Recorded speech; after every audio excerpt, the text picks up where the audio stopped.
la señal. Un momentito, pedimos su paciencia. Ayer me reservé el día entero para escribir. Y cuando digo escribir así, a secas, sin adjetivos, me estoy refiriendo a los textos míos, personales. Cuentos, novelas, este libro. Como también soy periodista, escribo muchas otras cosas. En realidad, me paso el día amarrada a la pantalla del ordenador, como galeota encadenada al remo. Pero el periodismo pertenece a mi ser social, al contrario de la narrativa, que es una actividad íntima y esencial. Mientras se mantienen en el rutilante limbo de lo imaginario, mientras son solo ideas y proyectos, tus libros son absolutamente maravillosos, los mejores libros que jamás nadie ha escrito. Y es luego, cuando vas clavándolos en la realidad palabra a palabra, como Nabokov clavaba sus pobres mariposas sobre el corcho, cuando los conviertes en cosas inevitablemente muertas, en insectos crucificados, por más que los recubra un triste polvo de oro. Hay días en los que esa derrota de la realidad te importa menos. De hecho, hay días en los que te sientes tan inspirada, tan repleta de palabras y de imágenes, que escribes con una sensación total de ingravidez. Escribes como quien sobrevuela el horizonte, sorprendiéndote a ti misma con lo escrito. He dicho que en los momentos de gracia procuras sobre todo no pensar, porque, en efecto, el pensamiento racional y la conciencia del yo destrozan la creatividad, que es una fuerza que debe fluir tan libre como el agua y abrir sus propios caminos, sin que en ello intervengan ni el conocimiento ni la voluntad. En ocasiones trabajas durante días y días, durante semanas, quizá durante meses, en la aridez de la escritura como oficio, sin conseguir ni siquiera un pequeño zapateado, sin poder estremecerte ni una sola vez por la presencia intuida de lo hermoso. En esas épocas amargas, te tienes que arrastrar jornada tras jornada hasta el ordenador. Te llevas a ti misma agarrada por el pescuezo, como quien transporta a un gatito fuera de casa. Y es en esos momentos cuando sientes que te estás ganando el cielo de la obra terminada, porque desde luego estás atravesando el purgatorio.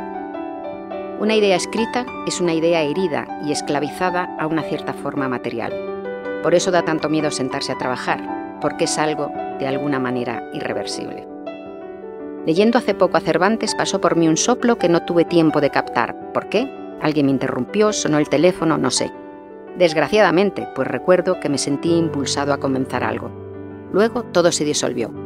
Guardamos todos un libro, tal vez un gran libro, pero que en el tumulto de nuestra vida interior rara vez emerge o lo hace tan rápidamente que no tenemos tiempo de arponarlo. Hasta aquí las palabras de Ribeiro.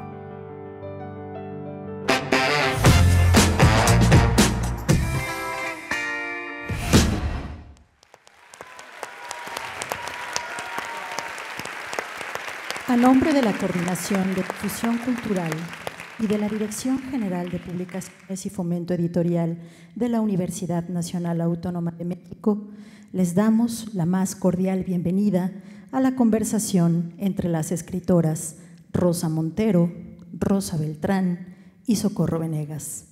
La Cuarta Feria Internacional del Libro de las Universitarias y los Universitarios agradece en este conversatorio de clausura.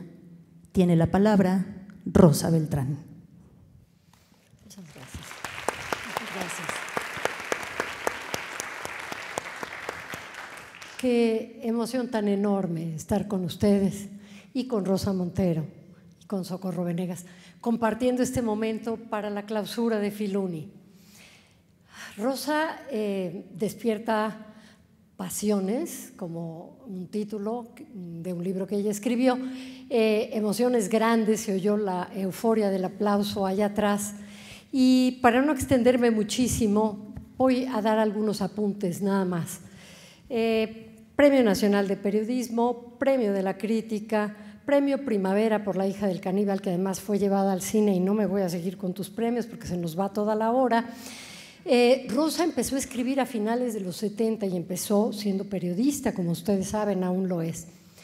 Con Crónica del desamor comienza su viaje literario. Desde esa obra es impecable, es apasionante.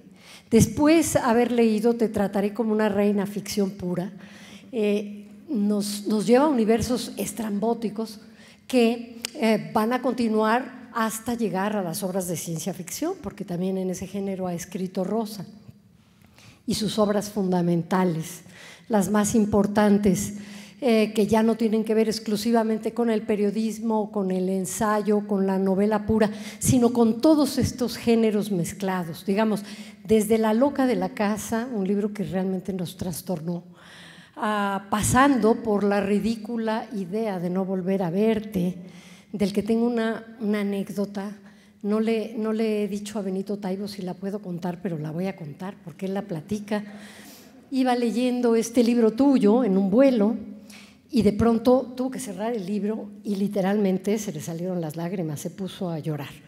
Y cuando bajó, Imelda Martorell, su esposa, que lo acompañaba unos asientos más atrás, le dijo: ¿no te diste cuenta que ibas sentado junto a Sharon Stone? Y dijo, ¿pero cómo? Dice, si iba yo leyendo este libro. ¡Qué bonito! Muy bonito. Es un libro que hemos regalado, que hemos releído, que revisitaremos muchas veces, porque quienes lo hayan tenido en sus manos se dan cuenta de la potencia, por un lado, de la investigación que hizo sobre los diarios de Marie Curie, que es un libro pequeñito y al que le saca toda esta carne, tiene una obra que se llama La carne, y al mismo tiempo un texto autobiográfico que se va mezclando perfectamente, en el que hablas, bueno, de la partida de Pablo y de la escritura como un acto imprescindible para sobrevivir, porque Marie Curie, impresionantemente para todos, siguió escribiendo La Pierre después de que se había ido, ¿no? Y continuó con su vida en apariencia fría y ordenada. Y después, finalmente, pasan muchos libros, en el intermedio ha sido traducida a 20 lenguas, tiene, no sé, más de 30 publicaciones, pero aterrizo en el más reciente, El peligro de estar cuerda, donde de nuevo el tema de la locura y la creatividad que vienes alimentando desde tiempo atrás se hace presente. En cada uno de estos libros, y no falla ninguno de verdad, no dejarán de encontrar algo que los emocione muchísimo, que las emocione muchísimo, que les enseñe algo que no sabían, que les deje una huella indeleble. Tú has dicho, Rosa, que quien está cerca de un libro no puede pasarle algo muy malo. ¿Cuáles son esos libros, aparte de aquellos que tú has citado en entrevistas? Pero ¿cuál fue ese primer libro que te hizo saber que a su lado no podía pasarte nada verdaderamente malo? Bueno, lo primero, muchas gracias, muchas gracias. Yo sí que estoy emocionada de estar aquí. Primero en la UNAM, que es una locomotora con la que he tenido ya otras relaciones muchos años atrás, a lo largo de los años, y es una locomotora de cultura y de vida, ¿no?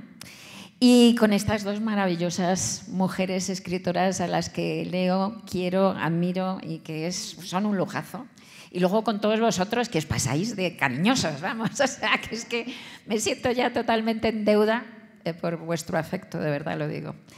Y me preguntas, lo que yo dije y lo que siento, ¿verdad? Es que he sentido que soy de esas, yo creo que esta sala está llena de gente así, de estas personas que necesitan leer para vivir, verdaderamente, ¿no? Yo, además de necesitar leer para vivir, también necesito escribir para vivir. Pero los escritores, y aquí estamos tres, y yo creo que verdaderamente vais a estar de acuerdo, en primer lugar somos lectores, lectores que además escriben, ¿no?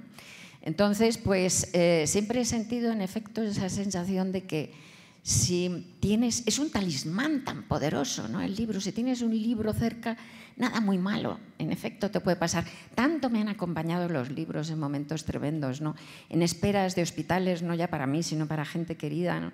Y luego es una cosa tan íntima leer un libro. Yo creo que es mucho más íntimo que hacer el amor con alguien, ¿no? Porque realmente es que te metes, te fusionas en la cabeza y en el corazón de la persona que ha escrito ese libro, ¿no? Hay una comunidad, una gemelidad con el escritor y con la escritora, que a lo mejor se ha muerto hace 100 años o que a lo mejor vive en Tanzania, ¿no? Entonces, es algo tan hermoso.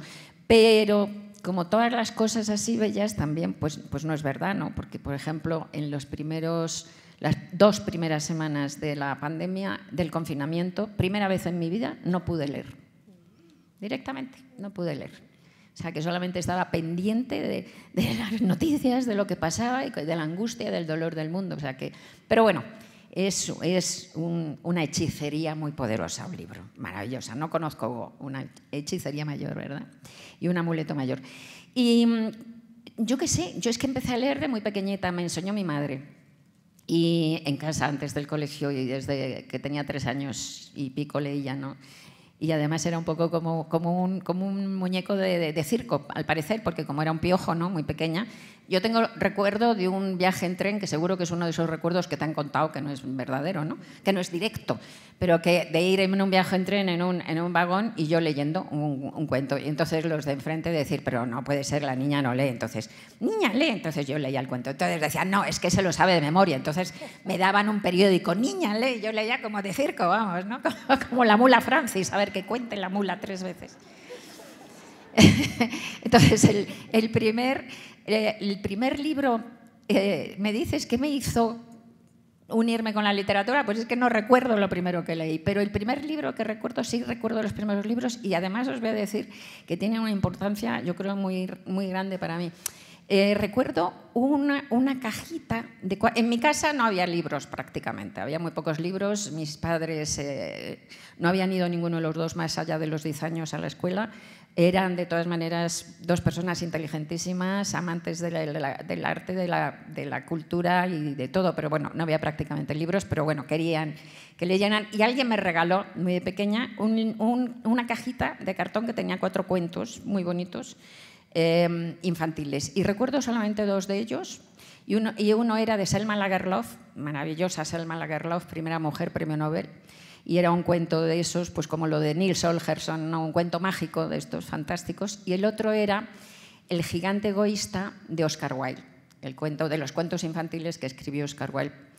Y recuerdo que leyendo, yo debía tener 5 años, y recuerdo que leyendo El gigante egoísta de Oscar Wilde descubrí la muerte. Es la época del descubrimiento de la muerte, los 4 o 5 años, ¿no? Pero yo lo recuerdo perfectamente que fue leyendo El gigante egoísta. Entonces, recuerdo que comprendí lo que era la muerte, es decir, que la muerte no era estar en otra habitación, ni estar en otra casa, ni estar en la calle, que la muerte era no estar, ¿no? Esa sensación. Y fijaos que lo comprendí que ese señor que había escrito ese cuento no estaba ya, pero que yo le estaba leyendo y que estaba leyendo sus ideas. A lo mejor eso te hace también dedicarte a la escritura, ¿verdad? De alguna manera. Eso por un lado. Por otro lado, leer a Selma Lagerlöf, esa mujer maravillosa que siempre me encantó desde muy pequeña, te hace ver que mujeres pueden escribir, que las mujeres pueden escribir también. O sea, que en ese sentido creo que fueron reveladores e importantes los 2. Y luego, ahora hace cosa de 15 años, releí El gigante egoísta. Es malísimo. Es un cuento cursi, pero cursi es horroroso. Es un cuento horroroso. Pero claro, comprendí muy bien por qué fue el encuentro con la muerte, porque el gigante egoísta se muere. Es un cuento en el que el gigante egoísta al final del cuento se muere. Y ahí te das cuenta de lo importantes que son las narraciones, los cuentos más elementales para podernos enseñar las verdades más absolutas de la vida, ¿no? O sea, yo entendí la muerte gracias a ese cuento que hoy me parece malísimo, pero que entonces fue fundamental. Muy bien. Seguro que leíste una mala traducción, pero vale. No, es que es muy cursi, de verdad, si lo leéis es tremendo. No podía ser tan malo. Bueno, buenas tardes, muchas gracias por acompañarnos.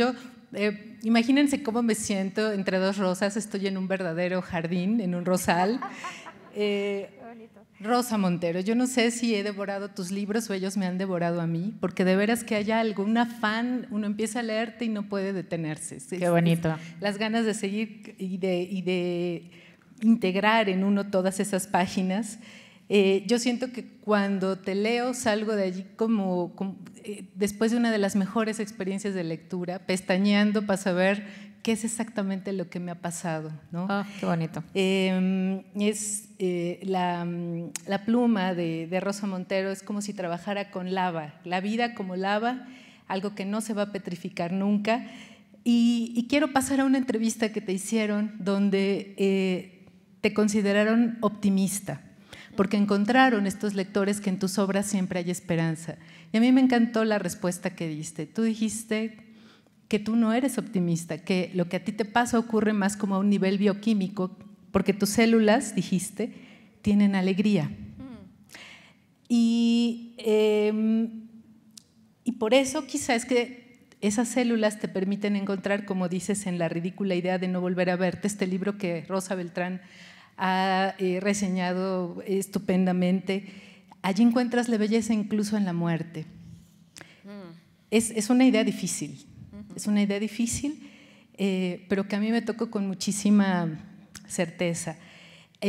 Vivimos una época en la que vemos por todos lados riesgos de involución en relación con, por ejemplo, las mujeres perdiendo derechos sobre su cuerpo, otra vez ese retroceso con las leyes del aborto, vuelven enfermedades que ya se habían erradicado, también regresiones en el orden político. En ese contexto donde la esperanza es tan asediada, ¿cómo te planteas? Ahora ya nos hablaste de tu origen lector. ¿Cómo te planteas la escritura? ¿Cómo te la sigues planteando? Querida Socorro, es que has dicho tantas cosas, iba a tomar notas, porque claro, no me ha dado tiempo a tomarlas, en una servilleta malamente también, pero bueno, lo primero, qué bonitas cosas me has dicho, así es que qué emoción, muchas gracias, de verdad.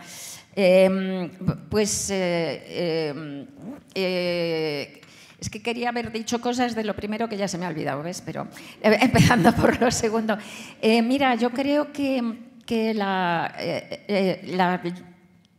ficción, la literatura engloba montones de varios géneros, ¿no? O sea, para mí el periodismo escrito, por ejemplo, también es literatura, ¿no? A sangre fría de Truman Capote es un libro literariamente enorme y es un reportaje, ¿no? O el ensayo y tal. Pero bueno, la ficción en concreto, pues la ficción no la escribes para enseñar nada, la escribes para aprender. Entonces, la ficción en realidad es un viaje de conocimiento, ¿no? El sentido de escribir ficción es la búsqueda del sentido de la existencia y tú no puedes empezar ese viaje de conocimiento con las respuestas previas, ¿no? Entonces, en estos momentos realmente gracias, cariño. Tremendamente turbios, de una involución muy grande, con un futuro muy oscuro por muchas razones, además el calentamiento global que está empeorando mucho las cosas,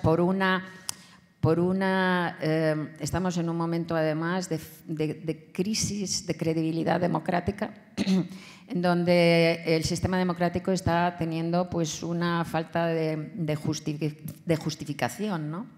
Que se ha ganado a pulso, porque claro, el sistema democrático es muy transparente, que es una de las grandes cosas maravillosas que tiene el sistema democrático, ¿no? Y esa transparencia pues permite ver su hipocresía, la desigualdad, la corrupción, etcétera, ¿no? Y claro, desde el 2008, que yo creo que es de donde viene esto, ¿no? En la crisis, la tremenda crisis económica del 2008, pues salimos de esa crisis de una manera muy falsa, porque salimos con el empobrecimiento del 25% de la población mundial, ¿no? Y entonces ese 25% vieron que los causantes de la crisis no solo no habían sido castigados, sino que habían salido enriquecidos mientras ellos perdían el futuro, mientras ellos, sus hijos iban a ser más pobres que ellos o peor, iban a tener menos oportunidades, ¿no? Y esto hace que no se sientan representados, ¿no? Y hasta ahí muy bien la crítica. Lo malo es que entonces la gente pues, se deja engañar y se deja convencer por la falsa pureza de los dogmas, ¿no? Ha habido un aumento del dogmatismo en los últimos años tremendo, de derechas y de izquierdas, laico y religioso, justamente porque la falsa pureza del dogma, al no ser además transparente, ¿no? Pues se creen que es más puro, que es más verdadero, que es más...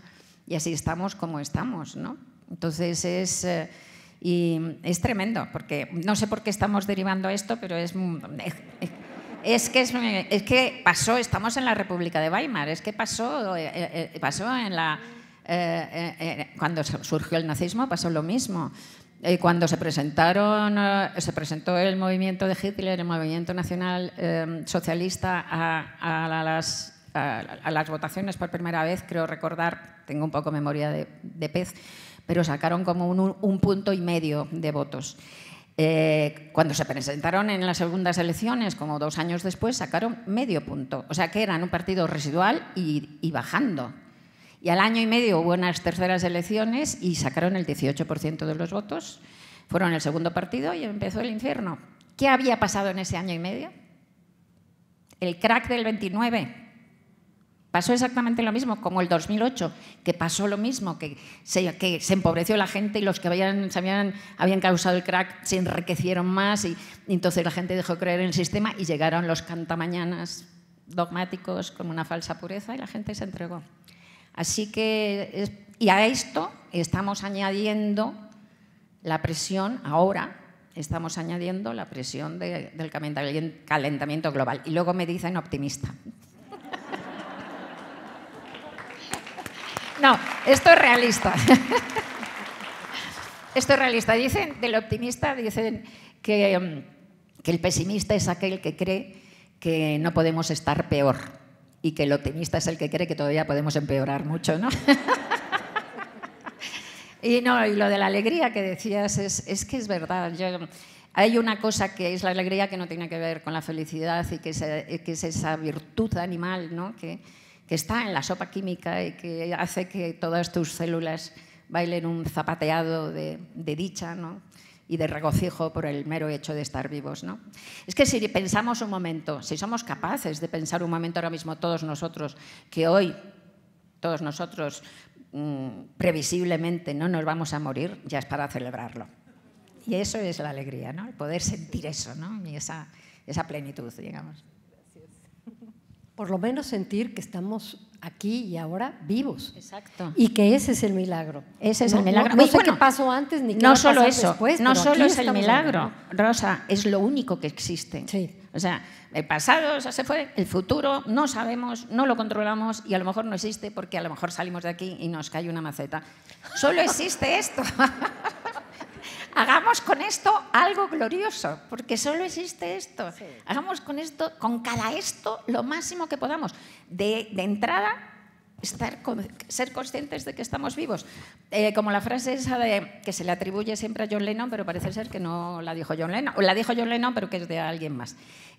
La vida es eso que sucede mientras nosotros nos ocupamos de otra cosa. Bueno, pues no podemos desperdiciar el único capital que tenemos, que es el del tiempo. Y el tiempo no es más que esto, el presente. No hay más tiempo que el presente. Y creo que una de las formas más maravillosas de aprovechar el tiempo presente, además de tener conciencia de que estamos vivos aquí y ahora, es utilizar nuestra creatividad. Hacer algo con ese tiempo, con eso que tenemos, inventar. Tú no has dejado de hacerlo porque eres polígrafa y porque además te llegan las historias de todos lados. Has escrito una infinidad de libros y en distintos géneros, como ya dijimos, llenos de historias y de personajes y todos se sienten vivos y todos respiran. Y dentro de esos personajes, de pronto, está el germen de la locura. Y después en estas obras que se han convertido ya en novela, ensayo, memorialísticas y tal, está más claramente expuesto, ¿no? Hasta llegar al final. Y uno de los planteamientos que tú haces en esta novela tuya más reciente es que en realidad la normalidad no existe, que obedece a un orden, a una norma, a una forma de control, que en realidad todos somos raros, ¿no? Lo raro es no ser raro. Y que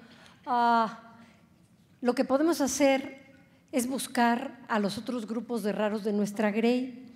Yo creo que aquí estamos felices todos, los que pertenecemos a esa grey de los que leen, de los que leemos y nos alimentamos con eso. Y nos es suficiente a veces, y nos consuela y nos ayuda a seguir vivos. Y nos ayuda a escribir o a inventar historias o a conversar sobre esas historias que hemos leído, y eso es fantástico. Pero fíjate que a pesar de estar convencida de esto que dices y de que el libro me llena, como todos los libros tuyos, de esperanza, con todo y que hay unos muy dolorosos, digo, la carne tiene lo suyo, ¿verdad? Porque así es la carne, porque así es enamorarse. Pero con todo y eso, hay preguntas que se me quedan, como esta, por ejemplo. ¿por qué en una época donde hablamos tanto de la diversidad y de la tolerancia y del respeto al otro, en realidad somos tan crueles con esos otros raros? ¿Por qué es una de las épocas que más castiga a esos otros diferentes? Pues también hay un montón aquí me ha dado tiempo a tomar algunas notas para un montón de temas. Bueno, lo primero hablando del libro El peligro de estar cuerda, ¿no? Efectivamente habla de que la normalidad no existe, es una celebración de la diferencia. En 2018, en la Universidad de Yale, hicieron un estudio de Yale en Estados Unidos, que sabéis que es una de las más importantes también del mundo. Pues hicieron un estudio que concluyó que la normalidad no existe porque no es más que la media estadística entre todos los parámetros, ¿no? Claro, no debe haber absolutamente nadie en el mundo que atine con la media estadística en todos los parámetros de su vida, con lo cual todos somos divergentes. Esto de entrada. Es verdad que unos son más raros que otros, mucho más raros que otros, pero incluso el señor o la señora más rarísimo que os podáis imaginar, pues siempre vais a encontrar otro puñado igual, porque nos repetimos mucho los humanos, ¿no? Verdaderamente. Tengo una anécdota de eso curiosa. Hace muchos años, una amiga de unos amigos que era una mujer súper serena, me parecía, yo no la traté mucho, pero me parecía súper serena, súper sensata, y seguramente que lo era y que lo seguirá siendo, aunque hace tiempo que no la veo. Pues un día me contó que recogía todos los recortes de uñas que se cortaba de manos y pies y que los guardaba en cajitas de cerillas, ¿no? Y que luego, cuando se divorció, le mandó una de esas cajitas de cerillas a su ex.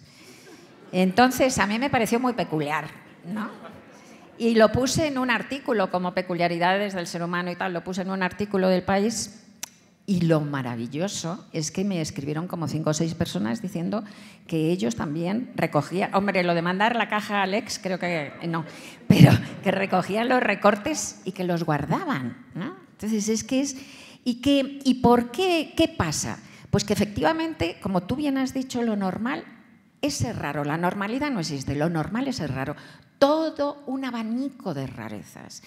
Y lo que pasa es que quizá porque esa normalidad no existe, la sociedad se empeña en ofrecernos un molde de lo normal que lo hacen pasar por lo más habitual, que es mentira, no es lo más habitual, es simplemente un sinónimo de lo normativo. Y en ese molde se nos obliga a meternos, aunque para ello tengamos que cortarnos un pie. Y yo creo que precisamente por el miedo a la inexistencia de lo normal es por lo que hay ese imperativo de que te pliegues a ello, ¿no? Creo que siempre, no creo que ahora al contrario, creo que realmente hemos ido siendo más tolerantes y han ido emergiendo más las diversidades. No creo que ahora sea el momento peor, ni mucho menos en la historia, ¿no? En general. Aunque sí que te doy la razón en algo, y es en la salud mental. Durante siempre se ha creído que la enfermedad mental era una enfermedad más del cuerpo. En la época de Aristóteles decía que era muy curioso que los hombres de mérito y de genio y los artistas tuvieran todos un exceso de bilis negra, porque entonces se pensaba que la locura, lo que mal llamamos locura, pues estaba causada por un exceso de bilis negra, o sea, que era una enfermedad del cuerpo del 100%, ¿no? Y ya, como veis, Aristóteles relacionaba la creatividad con la locura.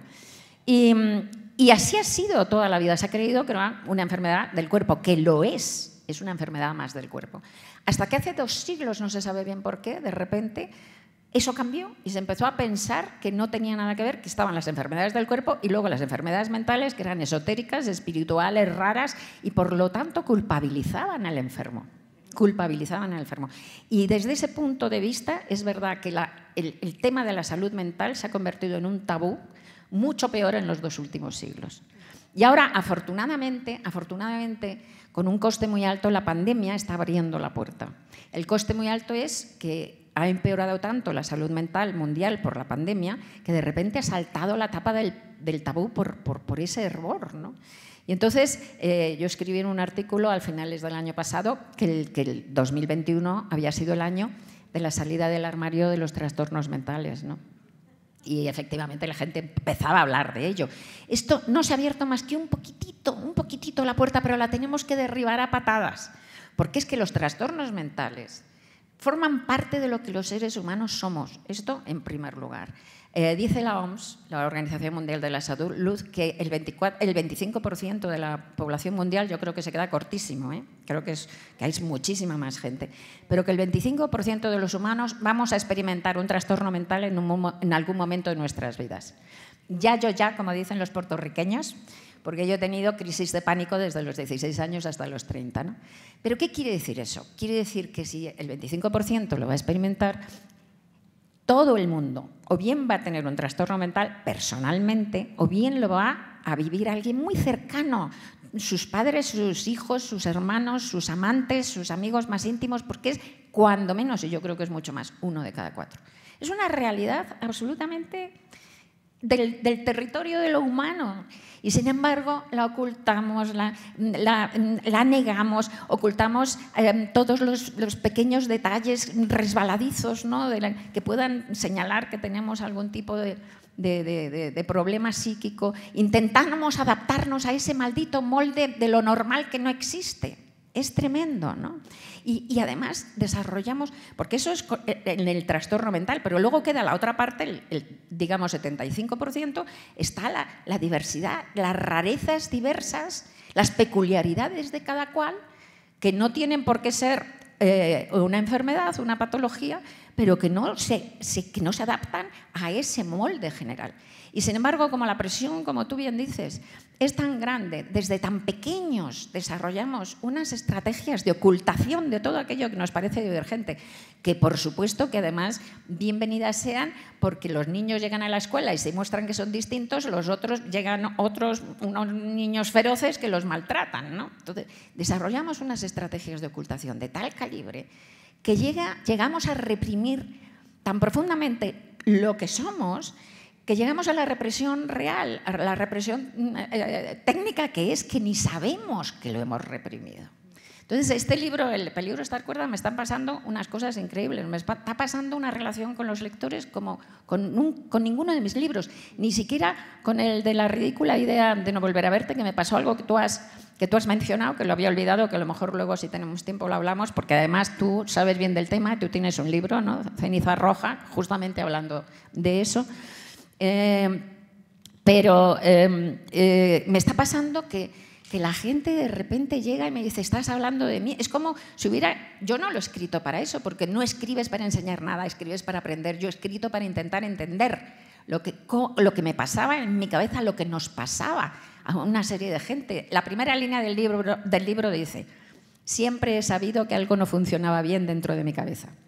Bueno, es un libro que he escrito desde pequeña, porque claro, siempre he ido pensando, pero ¿qué me pasa? Y claro, ¿y qué nos pasa? ¿Y por qué un montón de gente, un montón de personas nos tenemos que encerrar en una esquina de nuestras casas durante horas, las mejores horas de tu vida, durante semanas, meses, años, para escribir mentiras, que es una actividad absolutamente estrafalaria? No me digáis. O sea, lo digo completamente en serio.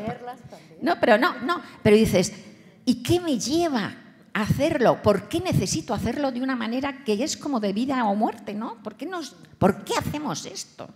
¿Por qué descuidamos a nuestros amantes, a nuestros amigos, a nuestros perros? ¿Por qué no vemos más series? ¿Por qué leemos menos libros para meterte en una esquina a inventar mentiras? Pues hace falta una cosa rara detrás. Y entonces eso también era una pregunta. Entonces todo esto es lo que se va demandando. Pero bueno, entonces yo no lo he escrito para enseñar nada, pero para mi sorpresa llega la gente y es como si hubiera quitado el tapón de una botella de champán, de un espumoso, y sale la espuma. Y llegan y me dicen, es que estás hablando de mí, es que muchas gracias porque de repente me he reconocido en cosas que ni sabía. Esto que os decía de la represión.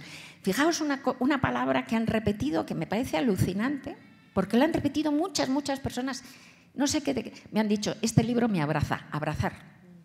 Me parece curioso eso, curioso eso, sí, sí. Y muy bonito, claro, estoy súper agradecida a todos estos comentarios. Pero es que, y luego muy gracioso, bueno, muy gracioso y muy conmovedor, ¿eh? Algunas cosas, he llorado mucho con los lectores con este libro. Pero muy gracioso, porque llegan las firmas y, que han leído el libro ya y llegan y me cuentan rarezas suyas, ¿no? Porque yo cuento unas cuantas mías, claro. Llega alguien y me dice, pues yo, ¿sabes? Yo de pequeña chupaba baterías. ¿Y cómo que se sentía? Y dice, no, me hacía gusto el de eso de la cosa eléctrica. Bueno, y otros, hay un capítulo del libro que se llama Tormenta Perfecta 2 y que habla del suicidio, ¿no?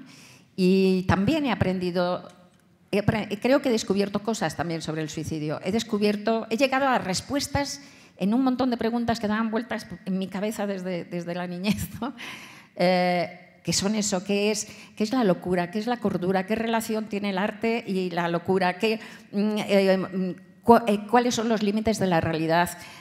¿Hasta cuán real es la realidad y cuán poco real es la realidad? Porque yo de verdad tengo la sensación de que la realidad es muy poco fiable. Nada fiable, ¿eh? Y yo creo además que todo esto que hablo en el libro, que en realidad en principio pues es creación y locura, y hablas de la gente que se dedica a cosas creativas, sean buenos o malos, ¿no? Como artistas, sean buenos o malos, porque la calidad de la obra no tiene nada que ver. El peor artista del mundo y el más genial creo que tiene la cabeza cableada igual, ¿eh? O sea que no estamos hablando de calidad, de buena o mala obra. Pero vamos, aparte de hablar de los que se dedican o nos dedicamos a cosas creativas, yo creo que hay también, una de las teorías del libro, es que también hay muchas otras personas que tienen esta cabeza igual cableada, y creo que sois todos vosotros, por ejemplo, porque creo que son, por ejemplo, toda la gente que, lo que decíamos antes, la gente que necesita leer para aguantarla, para soportar la existencia, que asumo que prácticamente todos sois así, ¿no? Entonces, yo creo que todos nosotros que necesitamos leer de manera apasionada para soportar la existencia, pues a lo mejor somos gentes muy simpáticas, a lo mejor tenemos un montón de amigos y tenemos como mucho éxito social, pero en realidad y en el fondo no encajamos bien en la vida. En realidad, en el fondo hay algo que está poco cómodo para entrar, como si la existencia fuera y la realidad fuera un traje mal cortado para nosotros. Y hay una especie de abismo, ¿no? Hay una cosa resbaladiza, hay una oscuridad que nos persigue. Y tenemos que poner un puente de palabras sobre esa oscuridad, ¿no? Así que yo creo que realmente todos nosotros pues somos, como dice Marcel Proust en una frase memorable, pertenecemos a la magnífica y lamentable familia de los nerviosos. Y esto. Entonces, la realidad es muy poco fiable. Me he ido por los cerros de Úbeda, pero voy a contaros lo de la realidad además, empezando porque la realidad es un espejismo. La realidad es un espejismo. Sabéis que en cada uno de nuestros ojos hay un punto negro, pero un punto ciego enorme. Allí donde el nervio óptico se inserta en la retina, el ojo no ve. Entonces, es un punto ciego que no os creáis que es como la puntita de un alfiler. Ese agujero negro mide entre 2 y 4 grados del arco visual. Y para que os hagáis una idea, la luna mide medio grado. Así que fijaos qué pedazo de agujero negro ciego tenemos en el centro de cada ojo. Ahora mirad a un lado y mirad a otro, no se ve ningún agujero, ¿eh? Porque el cerebro inventa lo que no vemos. O sea que vivimos en un maldito espejismo, ¿no? ¿Cómo no vamos a necesitar la literatura para sobrevivir a todo eso?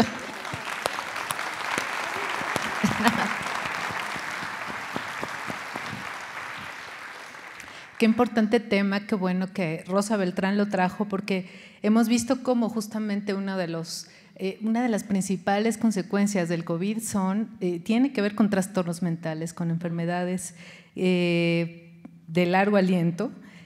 Y yo quisiera preguntarte, al hilo también de estas reflexiones que te han importado tanto en más de un libro tuyo, no está solamente en el más reciente, ¿no? Sobre esta relación entre proceso creativo y enfermedad mental. Los casos, por llamarlos de alguna manera, que más te han impresionado son de mujeres. Están por allí Sylvia Plath, Janet Frame, Emily Dickinson, ¿Llegaron a ti por azar? ¿Te interesó en particular fijarte en cómo afectaba a las escritoras o a las mujeres creadoras la enfermedad mental? ¿Fue un azar? Es una gran pregunta, pero fíjate tú, este libro, claro, empecé, que como digo, siento que es el libro de mi vida porque trata esos temas que ya lo habéis dicho las dos, han estado a lo largo de toda mi existencia y han aparecido, he hecho artículos sobre estos temas, han aparecido estos temas, pero no directamente, pero sí en La loca de la casa, en La ridícula idea de no volver a verte. Hay muchos personajes de mis obras que tienen trastornos mentales, por ejemplo, en la última novela, que es La buena suerte, la coprotagonista tiene un trastorno mental y tal y cual, ¿no? Entonces, pues cuando hace 4 años decidí, o más bien mi inconsciente me mandó el telegrama ese que te dice, ¿verdad? Porque tú no escoges los libros te escogen a ti. De repente recibes como un mandato del inconsciente que te dice el próximo libro va a ser un artefacto literario sobre creación y locura. Bueno, entonces dices a la orden. Y te pones a releer libros que ya habías leído antes, a leer nuevos libros sobre el tema, a leer biografías de autores especialmente. Bueno, reuní una documentación bestial, llené 4 cuadernos enormes de notas, tenía montones de cartulinas, todas llenas también de notas, extendí todo eso, llegué a hacer una lista de más de 80 temas distintos que quería tratar, ¿no? en este libro. Entonces, lo extendí todo eso sobre la mesa de la cocina, que es la mesa, bueno, la única mesa que tengo en casa, muy grande, y lo cubrí todo y me quedé mirándolo con un desconcierto y con una desesperación porque pensé que no iba a ser capaz de abrirme paso y sacar algo en limpio de esa barbaridad, de ese bosque de datos contradictorios y tal.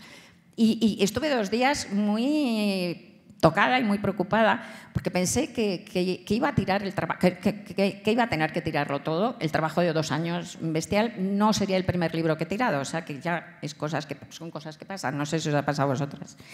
Y entonces tomé una decisión que lo salvó y tomé la decisión de escribir ese libro exactamente igual que una novela, no con el consciente como un ensayo, sino cerrando los ojos y caminando a través de ese bosque impenetrable, dejando que me condujera la intuición, el inconsciente. Y entonces, por eso el libro tiene como es como una indagación detectivesca, en realidad, ¿no? Es como una búsqueda de datos, a ver si casan y tal. En un momento determinado digo, me siento como Sherlock Holmes dentro del libro y tal. Con esto te quiero decir que no escogí nada. No escogí hacer unos casos más de mujeres, sino que de repente, para mi propia sorpresa, hablo de pongo ejemplos de muchos autores, hombres y mujeres, de muchísimos. Pero para mi sorpresa hay como 3 mujeres cuyos casos se agrandan mucho más, o sea, ocupan más espacio, que son efectivamente Sylvia Plath, Emily Dickinson y Janet Frank, que es una escritora neozelandesa maravillosa que de hecho me enamora. Y no fue una cosa voluntaria, salió así. Y luego pensándolo a posteriori, que es como salen las novelas, salen exactamente así, ¿no? Y pensándolo a posteriori me he dado cuenta además que son unos ejemplos muy curiosos de relación de la creatividad con el trastorno mental. Porque en el caso de Sylvia Plath es una derrota. Sylvia Plath efectivamente tiene muchos problemas de salud mental y luego el suicidio en realidad es un conjunto, o la gente se suicida por un conjunto enorme de circunstancias. Tienen que darse todo ese conjunto enorme de circunstancias para que se suicide. Por eso hay que... hay 2 tipos de suicidios. Si nos ponemos con el suicidio, ¿no? Que lo he descubierto aquí, está el suicidio voluntario, racional, porque tienes una enfermedad deteriorante, bienvenido sea, me parece un derecho del ser humano y me parece que es una elección que nace de la vida y no de la muerte, ¿no? Ese suicidio. Pero ese suicidio es mínimo dentro del número de suicidios totales que hay, que son 800.000 al año en el mundo. Entonces, la mayoría son suicidios desesperados. ¿Y qué son? He descubierto en este libro, ¿qué es el suicidio desesperado? Pues son suicidios en los que en realidad un conjunto enorme de circunstancias de repente como que cristaliza y hace que la persona se le desconecte además el sistema,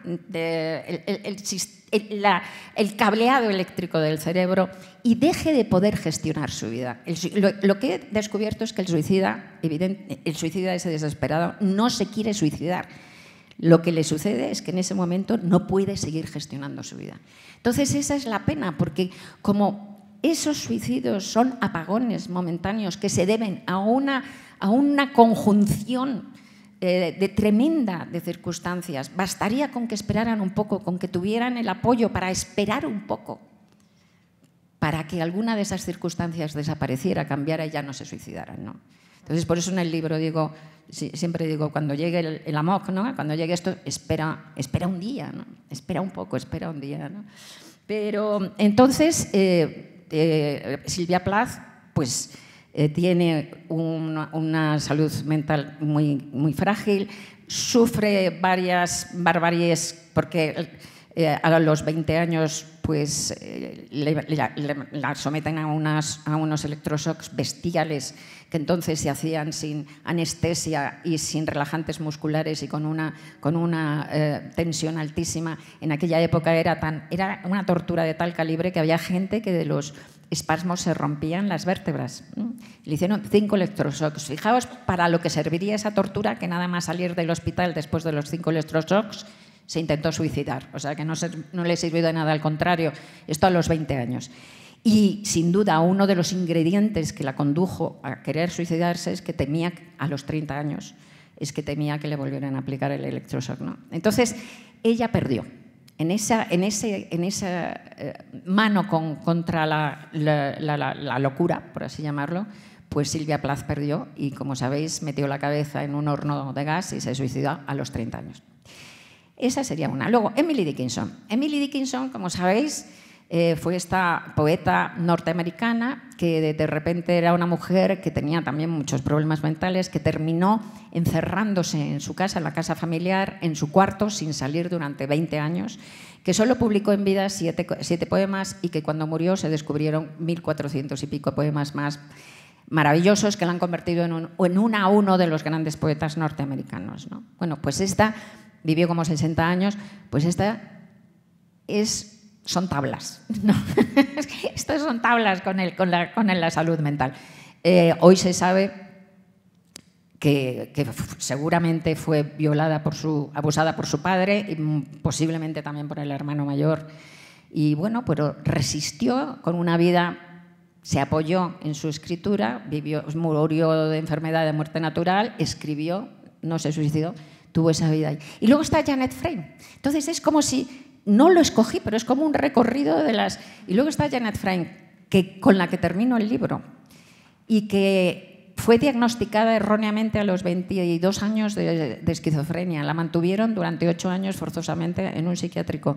Le aplicaron más de 200 electroshocks de este tipo, de los que os he dicho antes, esa tortura. Y estuvieron a punto de hacerle una lobotomía, que afortunadamente eso sí que ya no se hace. En aquella época salvaje de la psiquiatría, pues una lobotomía es que te abrían el cráneo y te rebanaban una parte del cerebro, te quitaban un filete del cerebro, ¿no? Entonces te quedabas como medio vegetal, ¿no? Y ya estaba programada para hacerle una lobotomía. Cuando fue al pabellón donde ya estaba el director del hospital, del psiquiátrico, y la llamó y le dijo: ¿ha visto usted esto? Enseñándole un periódico. Y ella no lo había visto porque en ese pabellón, que era el de los locos peores, no les dejaban leer nada, ¿no? Fijaos qué castigo, ¿no? Fijaos qué castigo. Y entonces era una noticia diciendo que le habían dado un premio literario a su primer libro de cuentos, porque ella antes había publicado, antes de ser internada, un libro de cuentos y había ganado con él un premio literario. Entonces, 2 días antes de que le hicieran la lobotomía, el director del hospital vio que le había ganado ¿es usted esta? Sí, tal. Vio que había ganado un premio con un libro de cuentos y dijo: pues no le vamos a destrozar el cerebro a esta mujer. Y aquí, como la literatura te salva literalmente la vida. Bueno, y esta mujer, increíblemente, luchó contra todo eso y terminó teniendo una vida plena, murió con 70 y tantos años, publicó un montón de libros, y no quiero destripar mi libro porque es que al final dice una cosa tan bonita, que no quiero destriparlo, pero pues se construyó una vida feliz gracias a la literatura, ¿no? Así que, pues yo no escogí hacer eso, me he dado cuenta que es un camino y salió así, el libro salió así. Por eso el libro me ha enseñado a mí, yo no enseño nada. Bueno, se va acercando ya el final de esta entrevista, pero tenía montones de preguntas. Las voy a Es que me enrollo siempre, demasiado. No importa, yo voy a seguir dialogando contigo y con tu obra.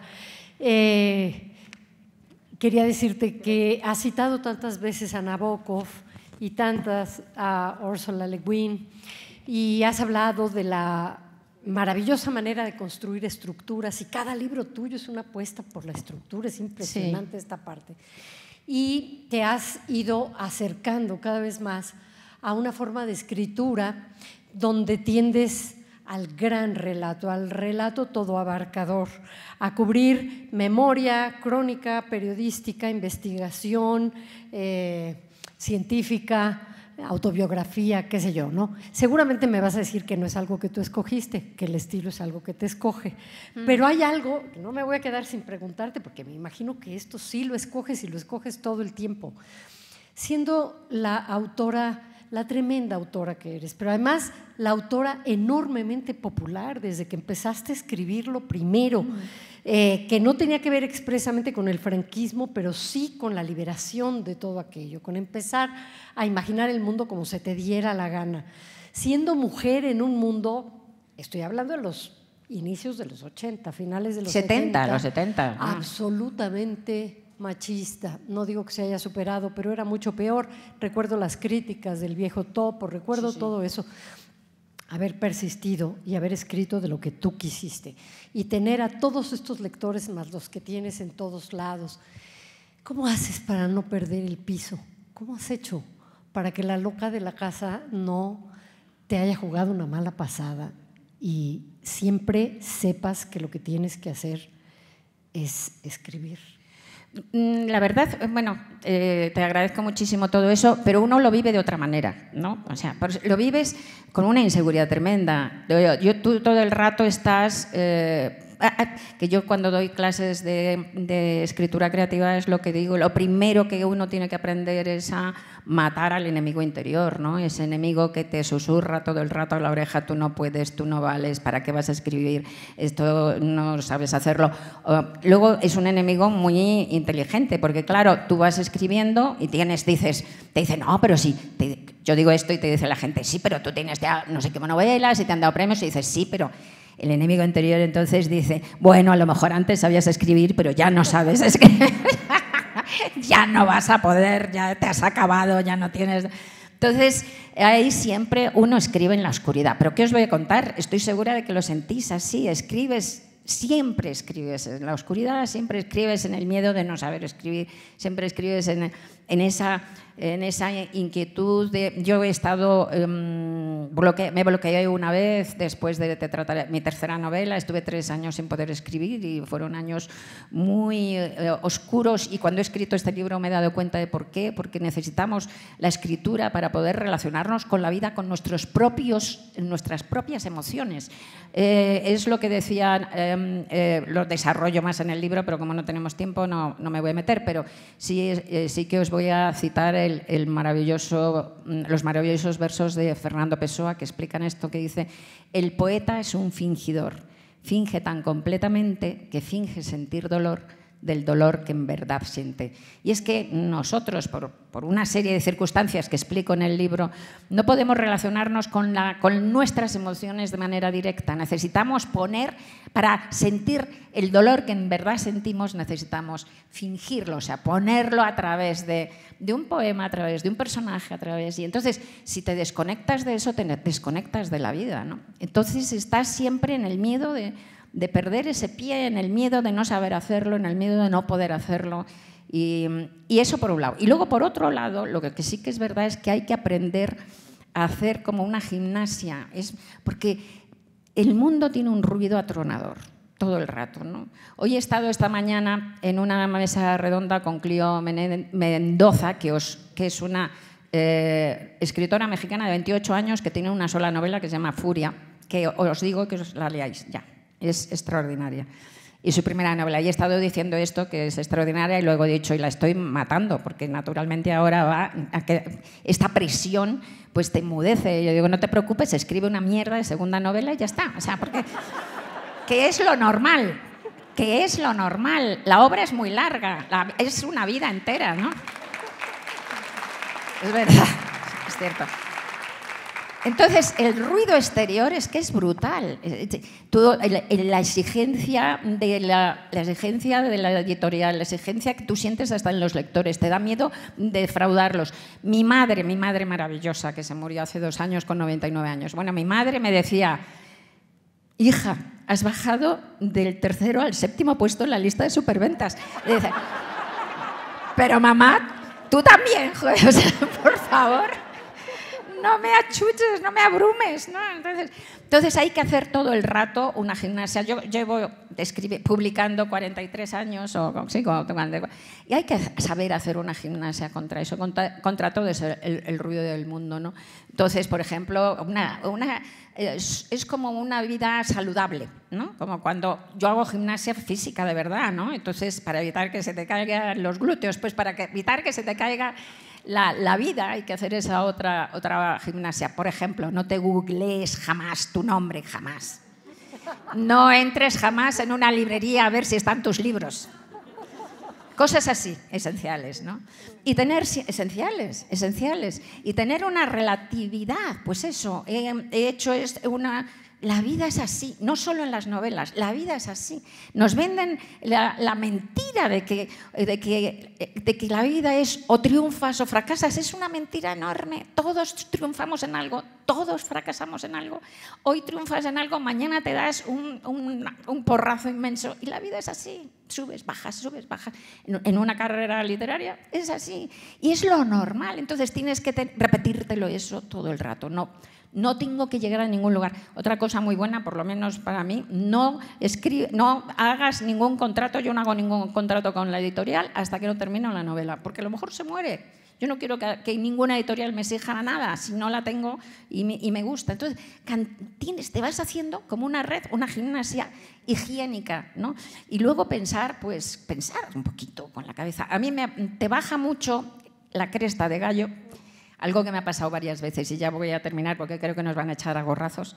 Pero, por ejemplo, en las ferias del libro, ¿no? Pues de repente llega, me ha pasado como 3 veces por lo menos o más, llega un lector o una lectora apasionado y maravilloso y te dice, Rosa, cuánto me gustan tus libros, me encantan, porque es que además me parece que eres tan original escribiendo, me parece que eres tan honesta, me parece que eres tan auténtica, me parece... Media hora. Estupendos, cosas preciosas, claro que tú te encantan. Y a la media hora pues te dice, bueno, total, que tú y fulanito sois mis autores preferidos. Y a ti, fulanito, te parece una mierda. Pero no solo horrible, sino que te parece un mentiroso, nada original, una cosa espantosa, todo lo contrario de lo que ha dicho de ti. Y que se supone que ve lo mismo en él, ¿no? Y no es que ese lector o esa lectora sean imbéciles y sean malos lectores, en absoluto, en absoluto, en absoluto. Es que cuando leemos, completamos el libro. Leer es algo muy activo. En realidad, reescribes el libro que estás leyendo, ¿no? Esa especie, como decíamos antes, que leer era algo tan íntimo, bueno, pues es una especie de relación sexual a través de la palabra, ¿no? Entonces compartes la escritura del libro con el autor o con la autora y entonces ese lector estaba poniendo en el libro de ese tío o esa tía que a mí me parece horrendo, estaba poniendo su propia veracidad, su propia autenticidad, su propia concepción de la belleza, su propia sensibilidad. Pero si la ponía en el tío, ¿quién no te dice que no está haciendo lo mismo contigo? Entonces, o sea que realmente... en todas las cosas maravillosas que te dicen, pues gran parte de lo maravilloso que te dicen, que parte es tuya y hay que reconocerlo y sentirse bien con eso también, pero parte es del lector.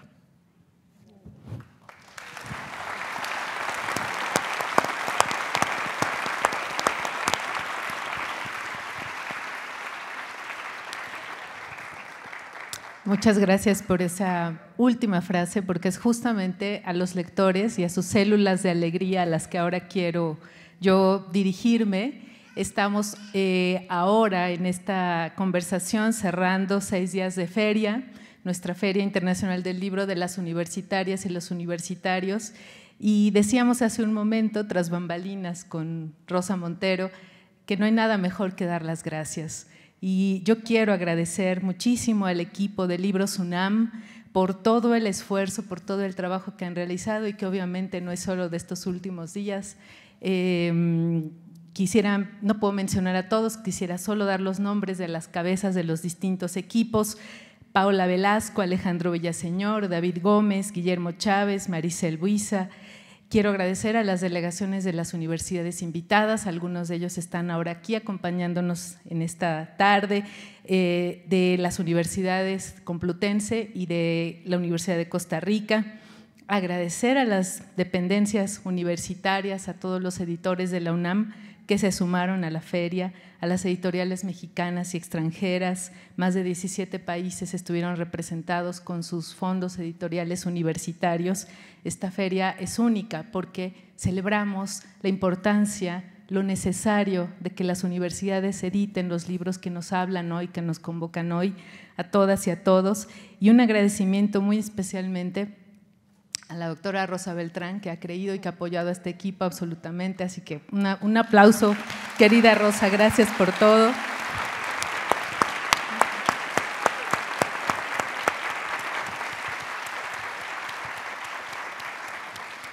Filuni esta feria nos ha devuelto los abrazos que tanto extrañábamos entre libros y lectores.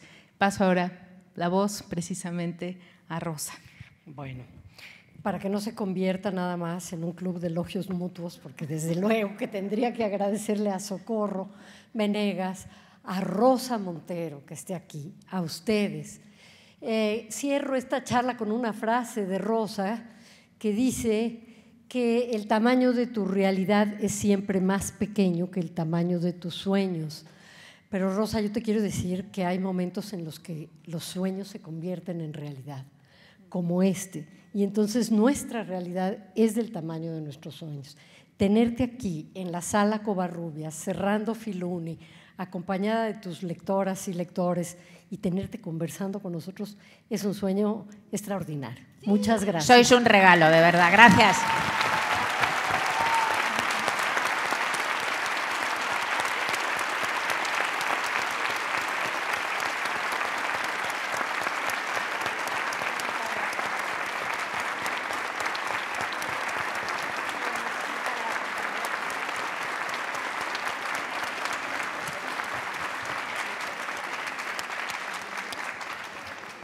Bueno, así es como concluimos con este acto, pero los invitamos a la firma de libros de Rosa, aquí en el lobby, en el vestíbulo, porque sabemos lo importante que es tener nuestro libro firmado por ella. Muchas gracias de nuevo.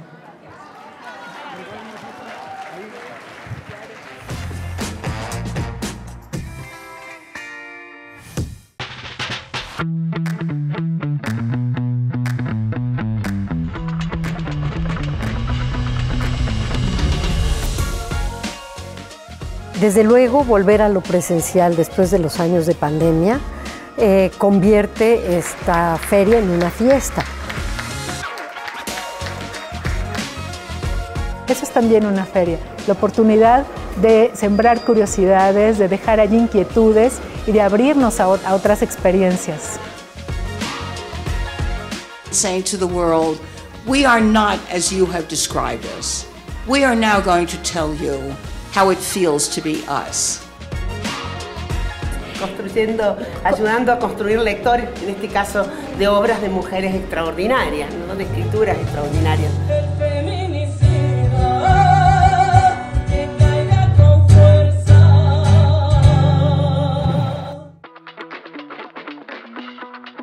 Porque solo así, efectivamente, leyendo, podremos ser mejores.